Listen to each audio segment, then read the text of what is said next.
di masjid kita yang tercinta, Masjid Baitul, terdiri dari dua diksi yang sangat agung, satu bait, satu mudhofar. Ya, kalau yang belajar bahasa Arab ini adalah mudhofun ilaihi. Nah, itu apa artinya? Silahkan belajar bahasa Arabnya. Di usia jamaah hatumat, ibu-ibu ada kelasnya sendiri, anak-anak remaja ada kelasnya sendiri. Monggo. Bait itu artinya apa?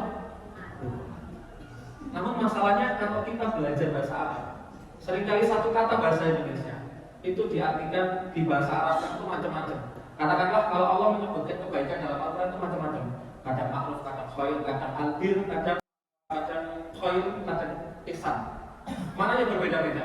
Contohnya khair dalam Al-Quran itu sudah pasti melekat dengan Allah. Kebaikan sholat puasa itu al-khair.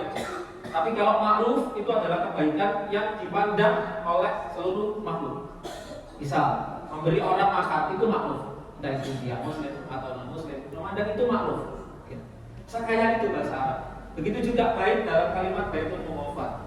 Menyebut rumah itu macam-macam. Ada baitun, ada darun, ada maskanun, ada manzilun. Nah, apa khususnya bait untuk menyebut rumah? Bait itu identik dengan tempat pulang. Ya. Min aina anta minal baiti, dari rumah, tempat di mana saya pulang. Nah, itu bait. Kalau menurut saya kita kan hidup ya dalam sejarah kehidupan kita masing-masing, pasti kita itu bertemu dengan banyak masalah. Dan dari berbagai masalah tersebut, terkadang memang kita butuh, bukan terkadang, seringkali kita butuh tempat pulang. Ibarat anak kalau digangguin anak lainnya, pulang ngadu ke bapak ibunya. Begitu juga baik kita mengadu kepada Allah di rumah yang mulia ini, ya, Baitullah, Baitul Mughafar, tempat pulang. Jadi bapak-bapak ya, kalau ibunya cerewet, maka ibu tidak lagi kata. Ya, kalau ya masuk kurang aja nafkahnya kata-kata. Ngomel-ngomel apalagi kalau sudah tanggal merah, kamu tanggal merah. Tanggal merah itu maksudnya lagi period, ya. Sudah waktunya haid itu biasanya, nama bapak-bapak, ibu-ibu tidak kelihatan, tenang aja. Ya, banyak momen. Itu pulang ke sini tidak apa-apa. Rasulullah dulu gitu. Kalau istrinya marah, mainnya bukan ke kafe, bukan ke tempat makan, tapi ke sebagai tempat pulang. Tapi tidak hanya baitun, tapi al-mughafar. Itu kalau dalam bahasa Arab fa'al, ya. Objek yang diberikan sesuatu atau objek yang diperlakukan. Dalam di sini akar katanya adalah ghafar. Ghafar itu apa? Dan al-mughafar itu sudah pasti orang yang diberi ampunan. Nah, pertanyaannya, kalau panjenengan buka Al-Fatihah sampai Anas, panjenengan cari ahli tafsir manapun yang sudah banyak mengkaji Al-Quran, pasti membenarkan kalimat saya bahwa kalau kita berbicara ampunan, ghafar, ghafir, ghafurun, ya, pasti berkaitan dengan ar-rahim. Ghafurun, rahim. Ghafurun, rahmah. Sering kali berkaitan. Puluhan kali setahu saya, ya. Ampunan dan cinta itu beriringan. Itulah kenapa kalau anak kecil SD, SMP kemudian berbuat kesalahan di luar rumah, kemudian pulang nyari bapak atau ibu, biasanya nyari ibu. Karena kalau bapak anaknya nakal katakan membuat kesalahan sudah siap kayu bambunya juga. Kalau ibu enggak apa-apa, namanya juga manusia kan gitu, yang dipeluk dengan cinta. Itulah kenapa ibu itu identik dengan kasih sayang. Hanya ibu yang punya rahim. Dan itu sifat Allah yang mulia dilekatkan pada manusia bernama ibu. Ya, ghafur dan cinta itu adalah kalimat yang lekat dari Al-Fatihah sampai Anas, berjalan beriringan. Seakan-akan tidak terpisahkan. Kalau ingin ampunan, maka semestinya kita mencari amalan-amalan, mencari sebab-sebab yang mampu mendatangkan cintanya Allah Subhanahu wa Ta'ala. Dalam surat As-Saff disebutkan, "Innallaha yuhibbu alladzina yuqatilu fi sabilihi shaffa ka'annahum bunyanun marsus." Allah itu senang dengan orang yang berjihad, berupaya. Kalau dulu pakai kalimat yuqatil, saling membunuh, berjihad karena jihadnya membunuh memang pada saat itu. Tapi kalau sekarang enggak. Gimana caranya kita menciptakan generasi yang robbani, generasi yang kokoh ya, dan tidak meninggalkan generasi yang lemah. Caranya apa? Ya pendidikan paling gampang. Karena kenapa? Waktunya anak-anak itu kebanyakan ya memang diberi pendidikan. Itulah banyak ya, organisasi khususnya Muhammadiyah itu memang fokusnya pada pendidikan. Karena itu memang urgent. Di mana-mana, entah Sidoarjo, Surabaya, seluruh Indonesia. Sekalipun apa ya, di pelosok, kalau ada anak membutuhkan asupan akal ya pendidikan, Disitulah ketawitan itu Pak masuk. Jamaah rahimani wa rahimakumullah. Kalau kita berbicara Baitul Mu'affar dan kita sepakat di sini jamaahnya itu pengen mendapatkan ampunan dari Allah Subhanahu wa taala, khususnya di bulan Ramadan ini, di mana kita sering di telinga kita masuk itu dari para khotib-khotib tarawih atau khotib-khotib Jumat, "Raghima anfu," kata Rasulullah sallallahu alaihi wasallam. Siapa itu? Ada 3 orang, ada 3 ciri-ciri. Dan salah satunya adalah orang yang menjalani Ramadan kemudian tuntas Ramadannya kok tidak diampuni oleh Allah Subhanahu wa taala. Raghima. Nah, jarang dibahas kalau kita berbicara ampunan adalah membahas masalah hati. Coba kita telisik ya. Ada yang tahu namanya hadisul ifki? Baca modelan ini ya. Hadisul ifki itu apa sih? Cerita, kisah ya. Artinya terjemahnya sebenarnya adalah kisah dusta. Hadisul ifki, kisah dusta. Itu sebenarnya panjang dan saya singkat tadi. Dulu ya, di era Rasulullah SAW ada bukan namanya Muraisy. Kemudian pada saat itu karena istrinya Rasulullah itu tidak hanya satu, ya. Kemudian pada saat itu yang dapat undian itu Aisyah radhiyallahu anha, ibu dan kita Ummul Mukminin. Kemudian ikut perang sama Rasulullah SAW pada perjalanan kalungnya jatuh. Ya. Nggak tahu kalungnya itu berharga atau enggak tahu. Tapi yang jelas Rasulullah SAW yang sangat mencintai istrinya karena kalungnya jatuh berusaha nyari. Ya. Ibu-ibu kalau cincinnya atau pelarnya hilang, bapak-bapak itu bantu nyari aja. Wah, itu kumahannya malah enggak. Kalau Rasulullah enggak tahu, meskipun mungkin itu bisa beli lagi, tapi kan kita enggak tahu kenangan kalung itu bagaimana. Ya, ibu-ibu cincin pernikahan dijual mau? Biasanya enggak mau. Maupun dijual urgent ya, Pak belikan lagi yang seperti dulu, gramnya harus persis. Nah, seperti itu ya. Kalau hilang dicari, akhirnya yang pada Allah terpisah. Kalau takdirkan untuk terpisah. Ya. Dan pada saat itu mungkin sedang gelap, akhirnya Aisyah ini sendirian, kehilangan rombongan. Kemudian karena Aisyah takut untuk mencari, akhirnya beliau menetap di tempat awal. Ya karena orang nanti hilang. Ya.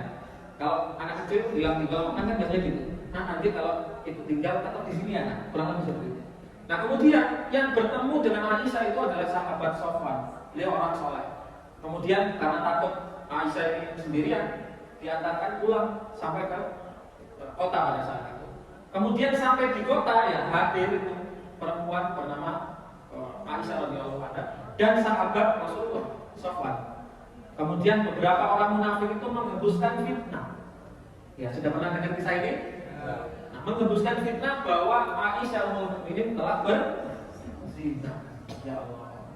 Mengaku Islam dalam Quran munafik ya, menuduh istri Rasulullah SAW berzina dan anak Abu Bakar. Dan kemudian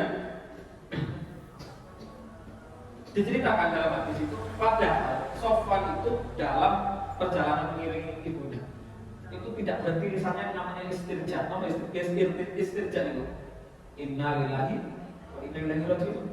Istirja adalah ada ketika kita mengalami musibah. Nah, beliau menyamakan kondisi itu Sofwan ya, mengiringi Aisyah karena itu adalah ujian tersendiri. Karena kita tahu Rasulullah menguji Aisyah itu pipinya merah-merah. Bagaimana tidak fitnah ya? Kemudian istirja terus sampai tujuan. Nah, kemudian fitnah tersebar ya. Dan apa yang terjadi? Sedih sekali Rasulullah sangat kecewa dengan para penyebar fitnah. Kemudian turunlah surat namanya An-Nur 11 sampai 20. Intinya yang memberitahu bahwa yang memboskan fitnah itu namanya ini. Dan salah satunya yang memboskan fitnah itu tadi yang menyebarkan fitnah ya adalah Mistah bin Usasa. Mistah gitu aja kan. Dan yang menariknya, saking teganya orang ini, Mistah itu adalah sepupunya Abu Bakar. Yang mana setiap bulannya itu dikasih nafkah katanya, dikasih penghidupan. Bapak-bapak mau saya beri gambaran. Kira-kira seperti apa rasanya Abu Bakar ya? Panjenengan tanggal muda dapat gaji klub 4.700.000 ya, 4.700.000. Panjenengan berikan kepada istri sebagai tanggung jawab. Katakanlah ya sebagian 3 juta diberikan istri. 3 juta diberikan istri jam 9. Jam 10 pagi istri sudah ngomel ngomel perkara katakanlah ya, kita makanya lupa orang-orang, lupa cuci piring kan. Itu biasanya ibu marah ya. Biasanya, tidak semua. Nah, padahal baru kita kasih nafkah penuh sudah ngomel ngomel saya lupa pernah ada seperti itu. Kalau enggak banyak katanya ya. Nah, non sewu, nafkah itu kan kewajiban. Semestinya kan kita tidak menuntut istri kita baik dengan nafkah kita. Kita kan sebenarnya harus memberi contoh biar istri kita baik. Tapi kan ada perasaan ingin menuntut, kamu itu tidak tahu terima kasih. Kan juga tetap ada perasaan seperti itu bapak-bapak itu. Kamu itu tidak tahu dikasih untung. Ya. Kemudian katakanlah yang marah-marah ngomel-ngomel ini adalah kemaksiatan privat di dalam rumah. Tidak ada orang tahu, itu pun kita belum. Nah, ini Abu Bakar, bukan kewajiban Abu Bakar ya. Karena bukan anaknya, bukan istrinya, bukan siapa-siapa. Bukan kewajiban, namanya sepupu kita tidak wajib nafkahi dia. Ya. Sudah bukan kewajiban. Kemudian difitnah, yang mana fitnah itu adalah kemaksiatan publik, ya, pembunuhan karakter. Ibu, bapak-bapak, di mana? Diomelin di dalam rumah, nopo diomelin di depan tetangga. Ya, kalau bisa jangan diomelin dia.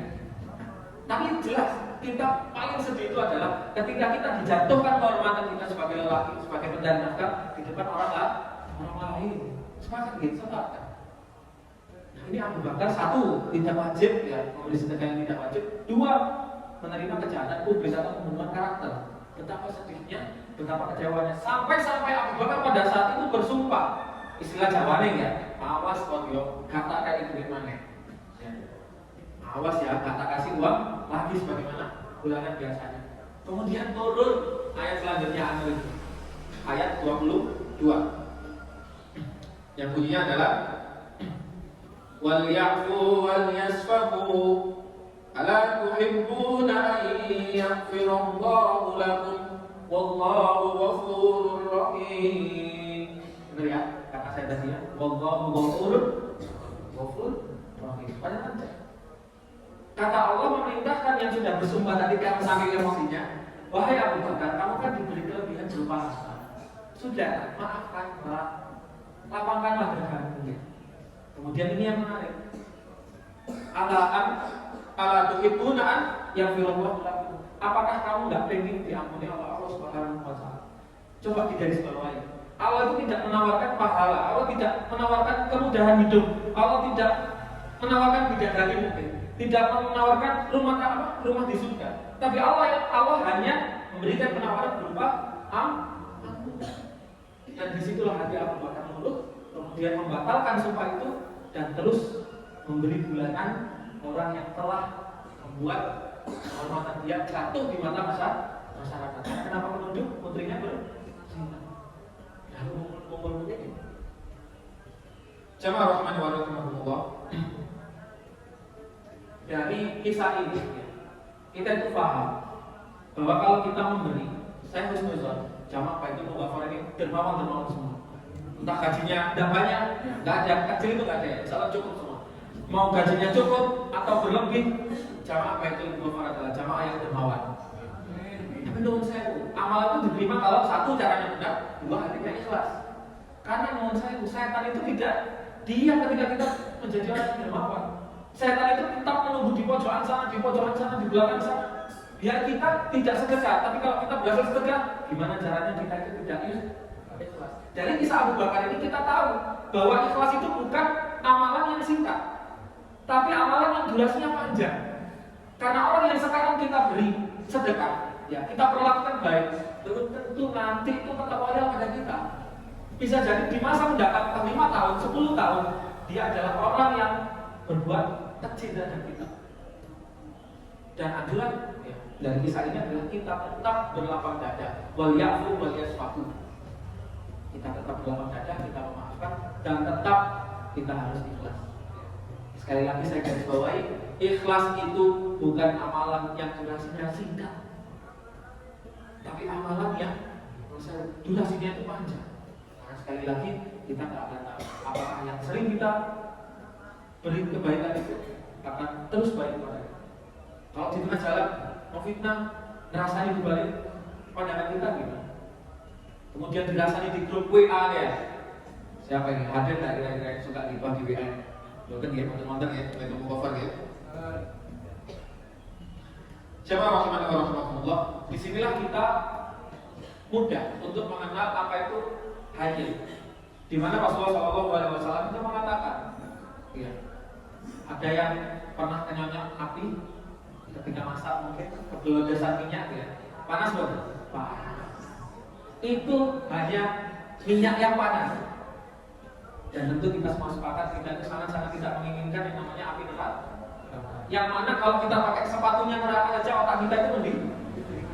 Dan ini ada kabar baik dari Rasulullah SAW. Siapapun yang memiliki 4 karakter ini, dia akan terbebas dari api neraka. Jiwanya itu diberi tameng oleh Allah Subhanahu wa Ta'ala agar tidak terpercik dengan percikan api neraka. Dan amalan ini bukan sedekah, bukan amalan fisik, bukan amalan yang bisa dilihat, tapi amalan yang gaib, yang ada dalam jiwa. Yang mana jiwa ini kalau punya 4 karakter itu terbebas dari neraka. Yang pertama adalah hayyin, layyin, qadim, sahih. Dan hari ini kita akan menuntaskan yang hayyin, karena tidak nutup waktunya. Bisa-bisa kita sekalian sholat dua nanti kalau gampangnya hayyin itu kalau anak muda itu ngomong itu boles. Kenapa mas boles nih mas? Santai, tenang, tidak labil, tidak terkupu-kupu. Kemudian orang katakanlah apa ya, tabrakan gitu ya. Ya tetap tenang. Kalau memang bisa dibawa ke ranah hukum, kita bawa ke ranah hukum kalau memang perlu.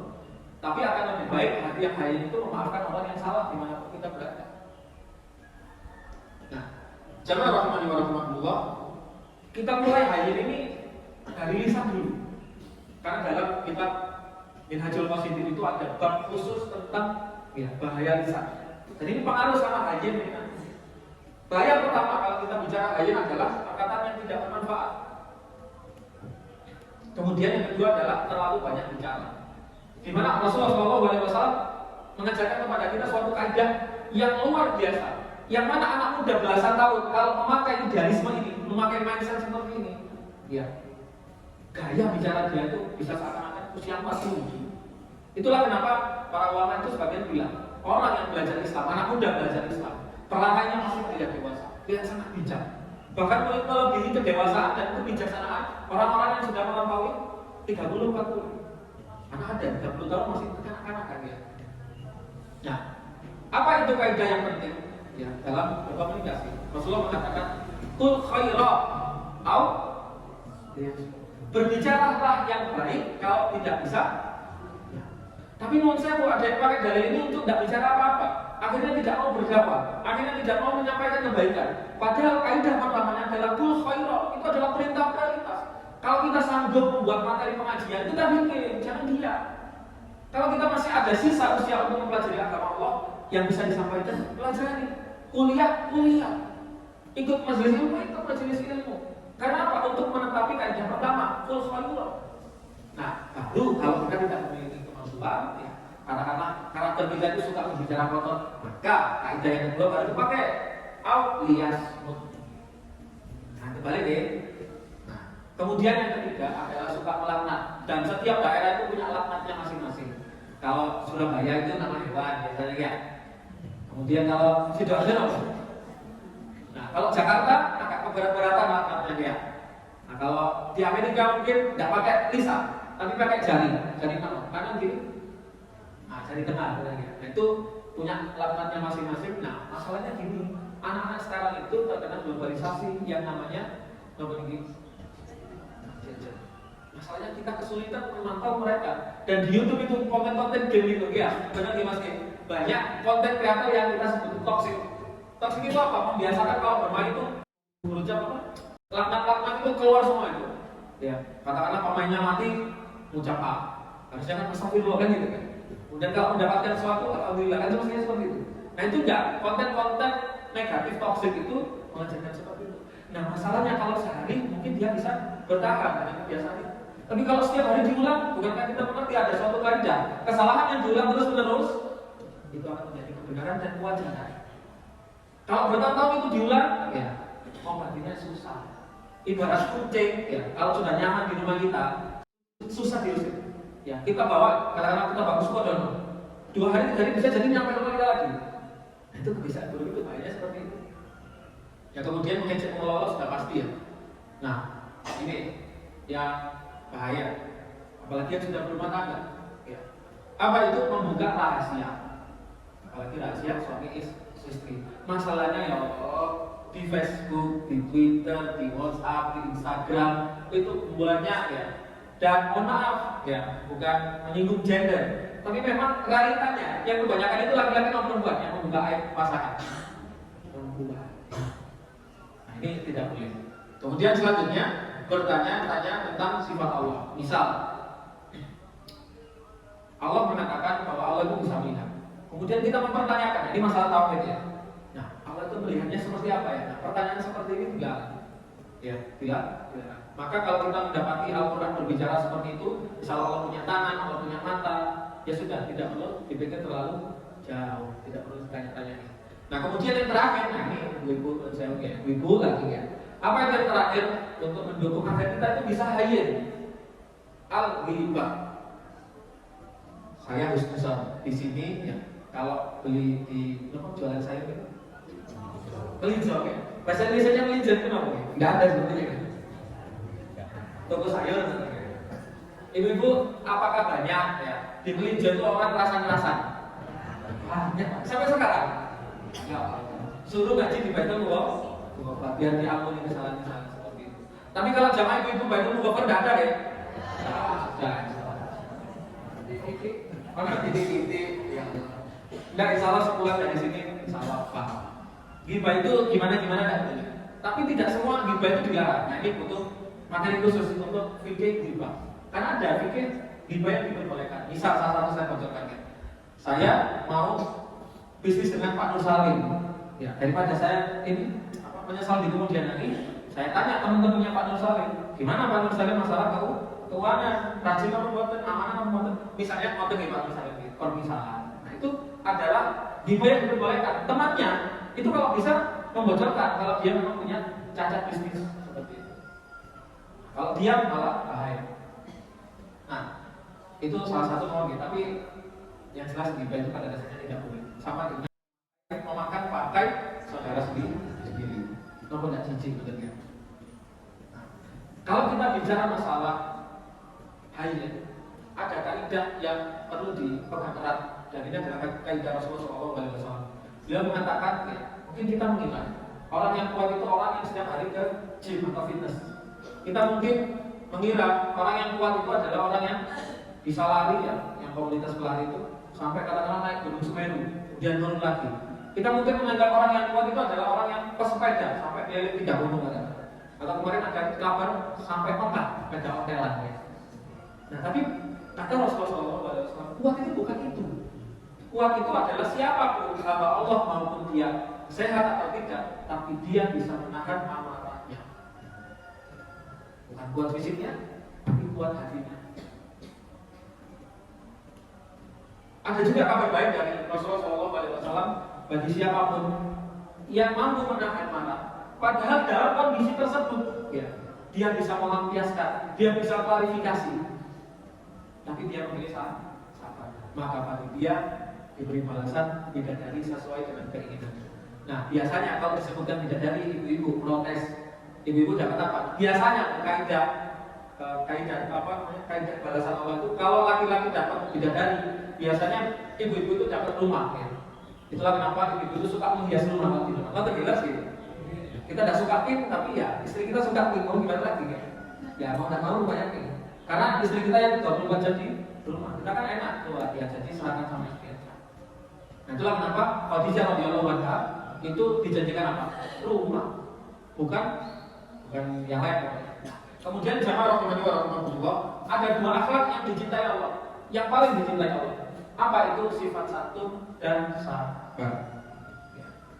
Jadi memang ya amalan hati itu tinggi nilainya. Dan mungkin kita sering mendengar dari konten-konten tarawih itu bahwa Imam Al-Ghazali itu membagi 3 tingkatan orang yang berpuasa. Ya sering ya 3 tingkatan orang yang berpuasa. Saumul umum, saumnya orang awam itu menahan apa dan ada. Yang kedua saumul khusus. Dari mayoritas banyak orang berpuasa, ada minoritas. Siapa itu saumul khusus? Orang yang menahan pandangannya. Ketiga, saumul khususil khusus. Ya. Ada orang banyak disamping minoritas. Nah, dari minoritas ini disamping minoritas lagi. Itu yang paling spesial. Apa kata beliau? Saumul qalbi. Orang yang puasanya hati. Dalam 13 jam puasa itu hadir terus itu Allah dalam hati. Nah, kalau belajar masalah kedudukan kita di mata Allah, qalb itu nomor 1. Qalb itu apa qalb? Hati. Dan kita sering mendengar ayat ini di mana Allah menceritakan siapa itu orang-orang yang bertakwa. Dikatakan wal kadhibina wal afina 'anil. Saya tanya, siapa yang sudah punya rutinan sebelum tidur memaafkan orang-orang yang zalim kepada kita? Ada? Ada ibu ada? Buat mau enggak? Wah, enggak jadi 100.000 ya. Itu padahal sunnah ya. Nanti saya ceritakan. Nah, kemudian ada ayat lagi. Asyura 40. Faman 'afa wa aslaha fa ajruhu 'ala Allah. Siapapun yang sabar, siapapun yang suka memaafkan, coba garis bawah. Fa ajruhu 'ala Allah. Balasannya itu Allah yang menghendaki. Sama dengan as-saumuli, puasa itu untukku. Fa ana ajzi, dan aku yang akan membalasnya. Itu gimana sih maksudnya? Ibaratnya seperti ini. Jangan punya anak, ya. Punya anak. Nah, kamu berangkat ngaji, tak kasih uang berapa? 5.000 kan? Kamu kalau khatam tartil 1, 2, 3 per tartil tak kasih 20.000. Kemudian kalau khatam berapa Bu? Ya 200.000 lah. Nanti kita makan-makan di mana gitu, soto Banjar atau apa. Nah, tapi kalau saya hafal 30 juz, kira-kira panjenengan bisa menilai nggak hadiahnya berapa? Kesulitan? Karena kenapa 30 juz itu begitu agung, hafal 30 juz. Saking bingungnya sulit untuk menggambarkan. Nah, begitulah amalan-amalan yang khusus Allah yang membalas. Fa'ajruhu 'ala Allah wa ana ajzi. Saking besarnya, bahasa manusia pun sulit untuk menggambarkan betapa besarnya pahalanya. Makanya panjenengan kalau puasa tidak semangat. Termasuk dalam memaafkan manusia, fa'ajruhu 'ala Allah yang serius dalam hal amal hati ini. Karena fa'ajruhu 'ala Allah. Kalau sudah tidak hitung-hitungan, kalau sedekah kan ada cabang 70 itu ya, sudah apa? Saya lupa juga. Itu masih ada hitungannya. Tapi kalau hal seperti ini, Allah bilang fa'ajruhu 'ala Allah, itu sudah sangat terbiasa besar. Nah, memang orang Islam itu tidak boleh marah. Ya, jawabannya apa? Boleh tidak marah itu? Boleh. Ketika apa, Pak? Ya. Ya, monggo sakso, tapi saya hanya menyampaikan intibat Nabi sallallahu alaihi wasallam. Karena di sini kan Masjid Muhammadiyah. Muhammadiyah itu apa?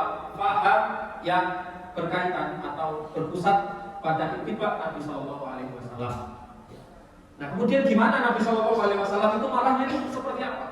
Nah, dikisahkan beliau itu pernah dalam hadis yang sahih pakai serban, ya, dijepit dari belakang sama orang non-muslim pada saat itu.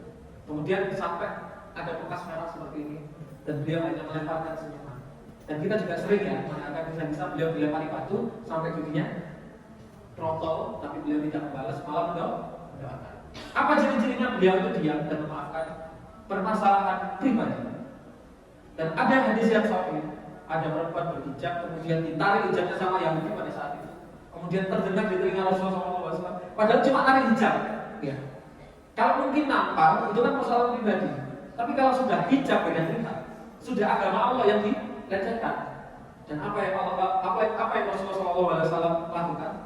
Ya, nego untuk minta maaf, kemudian karena tidak mau minta maaf sampai mau digertak menggerakkan pasukan untuk diperangi. Tapi pada saat itu Yahudi tidak berani. Ya, umat Islam luar biasa pada saat itu. Sampai menggerakkan pasukan saking marahnya.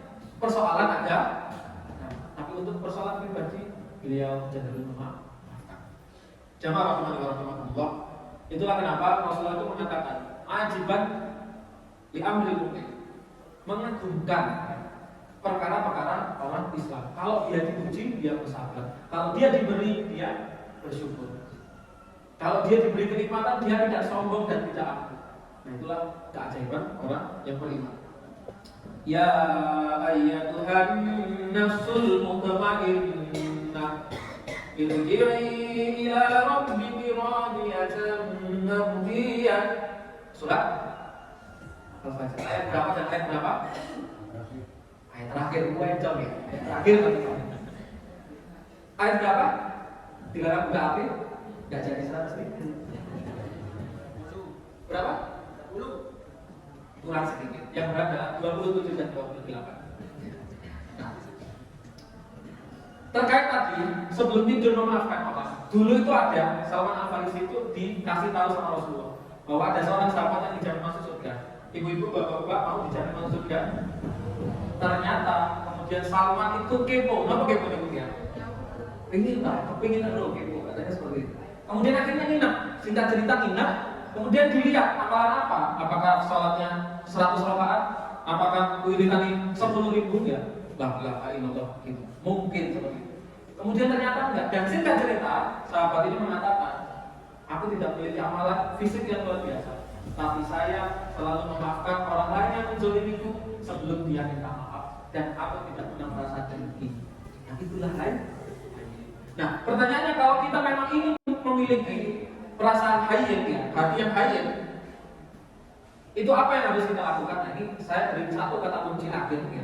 Dan ini nanti kita bawa di sifat-sifat selanjutnya. Karena ini kunci, namanya kunci, ya, pintunya besar, kuncinya satu. Nah, apa itu kuncinya? Dalam bab tazkiyatun nufus. Masalahnya kajian tazkiyatun nufus itu jarang dibahas. Apa itu tazkiyatun nufus? Mensucikan. Nah, nanti kita tidak total. Nah, satu kunci tazkiyatun nufus agar kita bisa hayyin lain satu qorib, ya, adalah istidharul qalbi. Apa itu istidharul qalbi? Gampangannya itu kita setiap melakukan apapun kita menghadirkan Allah Subhanahu wa taala. Misal saya sering berikan analogi. Ibu, ya, kompornya mati. Apa yang dipikirkan? Panggil bapak. Nama bapak?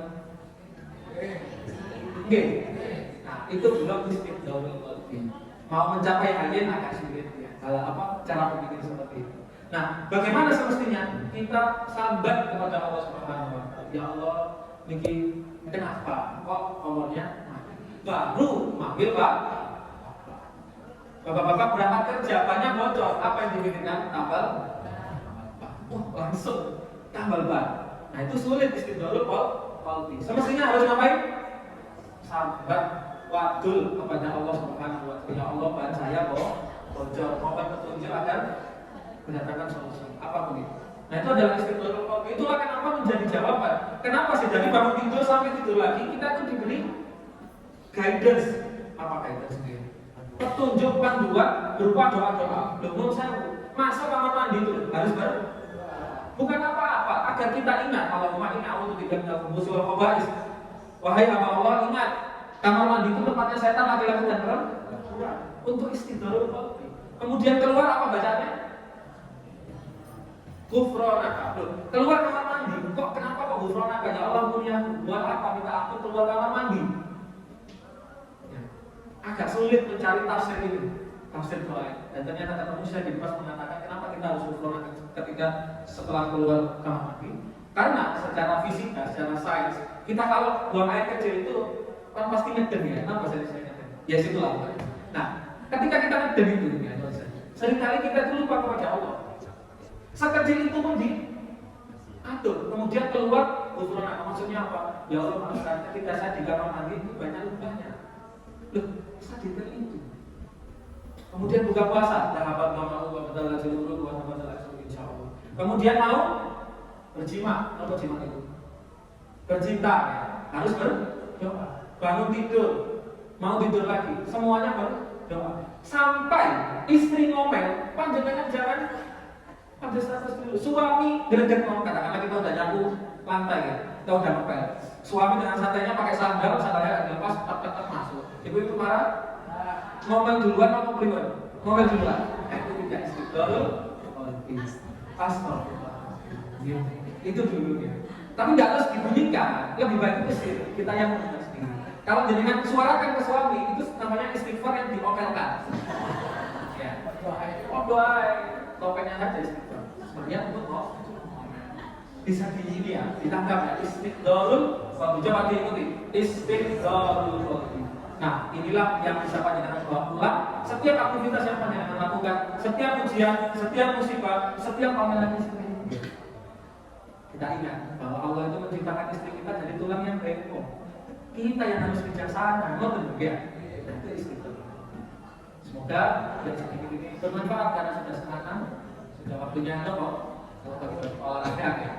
tenaga, semoga bermanfaat khususnya untuk diri saya sendiri yang paling membutuhkan nasihat. Semoga Allah memudahkan dalam beramal di bulan Ramadan dan berburu ampunan di masjid yang mulia ini, Masjid Baitul Muqarrab. Nasrullah wa Wassalamualaikum